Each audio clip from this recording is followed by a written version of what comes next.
आज के ज़माने में ग्लैमरस दिखना एक डिमांड बन चुका है, स्पेशली सेलिब्रिटीज़ के लिए। लेकिन ये ऑब्सेशन जब अनहेल्दी और टॉक्सिक लेवल तक चला जाए तो जानलेवा बन जाता है। कांटा लगा गर्ल शेफाली जरीवाला इसका लेटेस्ट एग्जाम्पल है। सिर्फ 42 साल की उम्र में उनकी मौत जिंदगी से हारने की वजह से नहीं, बल्कि हमेशा जवान दिखने की जिद के चक्कर में हो गई। रिपोर्ट्स के मुताबिक शेफाली कई सालों से रेगुलरली एंटी एजिंग पिल्स और इंजेक्शंस ले रही थी अंडर डॉक्टर्स गाइडेंस। लेकिन 27 जून को उन्होंने फास्टिंग स्टेट में अपनी रेगुलर पिल्स के साथ एक एंटी एजिंग शॉट लिया, जिसकी वजह से कुछ घंटों बाद उनका ब्लड प्रेशर डेंजरसली गिर गया, बॉडी में कपन शुरू हुई और वो बेहोश हो गई। हॉस्पिटल लेकर जाने पर डॉक्टर्स ने उन्हें ब्रॉड डेथ डिक्लेयर किया। कोई फाउल प्ले नहीं मिला, लेकिन क्लियरली ये एक ब्यूटी एंड्यूस्ड सुसाइड था। जब आप नेचुरल एजिंग को एक्सेप्ट नहीं करते हो तो केमिकल वॉर बॉडी के अगेंस्ट शुरू हो जाता है, और ऐसा पहली बार नहीं हुआ है। माइकल जैक्सन दुनिया के सबसे बड़े पॉप स्टार, जिनका नाम म्यूजिक इंडस्ट्री का पहचान बन चुका था, वो भी इस एल्यूजन में जीते थे कि जवान दिखो या स्पॉटलाइट से गायब हो जाओ।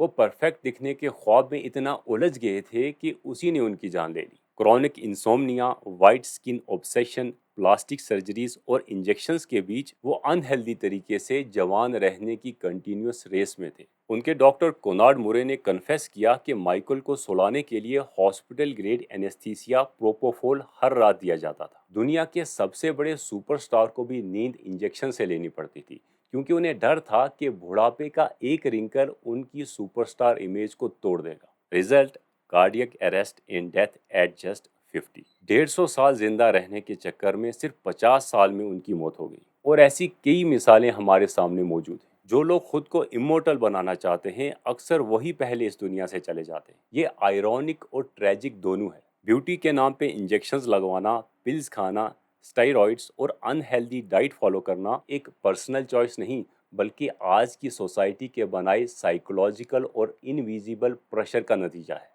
कि अगर जवान और खूबसूरत नहीं दिखे तो काम नहीं मिलेगा, स्पेशली वुमेन सेंट्रिक इंडस्ट्रीज में। इस इंडस्ट्री में एक साइलेंट रूल चल रहा है, ageing is failure and youth is currency. इस प्रेशर में लोग बोटॉक्स, जीन थेरेपीज, इंजेक्शंस और इवन लाइफ थ्रेटनिंग ड्रग्स जैसे स्टेरॉइड्स और प्रोपोफॉल तक का सहारा लेने लगते हैं। आप जितनी भी सर्जरीज करा लो, आपका लीवर, किडनी, हार्ट और ब्रेन एक लिमिट तक ही टॉलरेट करेगा। जब आप बॉडी को केमिकल्स का डस्टबिन बना देते हो तो बॉडी आपका साथ छोड़ देती है, आपको अबेंडन कर देती है। शेफाली और माइकल जैक्सन जैसे लोगों की ट्रेजिक डेथ सिर्फ गॉसिप नहीं, एक वार्निंग है कि एंटी एजिंग का नशा सिर्फ जेब से नहीं, जिंदगी से भी लिया जाता है। देखिए, एजिंग एक नेचुरल प्रोसेस है, कोई बीमारी नहीं। इसे दर्द, शर्म या गिल्ट के साथ मत जोड़ो। हर रिंकल, डार्क सर्कल्स, सफ़ेद बाल, बच्चों के लिए रात को उठ उठ के जागना, ये सब बैजेस हैं, मेडल्स हैं। खुद में एक ब्यूटी है जो ये बताता है कि आपने ज़िंदगी के असली मायने जिए हैं। इन्हें छुपाना नहीं, इन पे फख्र करना चाहिए, क्योंकि ये सब आपके जीने का सबूत है। बूढ़ा होना एक कमज़ोरी नहीं, एक वरदान है जो सिर्फ उन लोगों को मिलता है जो जिंदगी को बिना किसी डर के पूरे दिल से जीते हैं। हेल्दी और ब्यूटीफुल दिखना कोई गलत बात नहीं, ये तो एक अच्छे लाइफस्टाइल और डिसिप्लिन का अहम हिस्सा है। लेकिन ये तभी मीनिंगफुल है जब हम इसे नेचुरल और सेफ तरीके से हासिल करने की कोशिश करें। Healthy diet, exercise, sleep, yoga, meditation, cold shower, hot shower, कम खाओ, साफ खाओ एंड बी रिलीजियस। रिलीजियस बंदे को तो ये सब समझाने की ज़रूरत ही नहीं। हम सब के रिलीजन में ये सारी चीज़ें मौजूद हैं। ये सस्टेनेबल तरीके हैं यूथफुल बॉडी और माइंड के लिए, और इन चीज़ों के लिए आप मेडिकल सुपरविजन ले सकते हो, और लेनी भी चाहिए। पर सिंगल प्रैक्टिशनर पर भरोसा मत करो।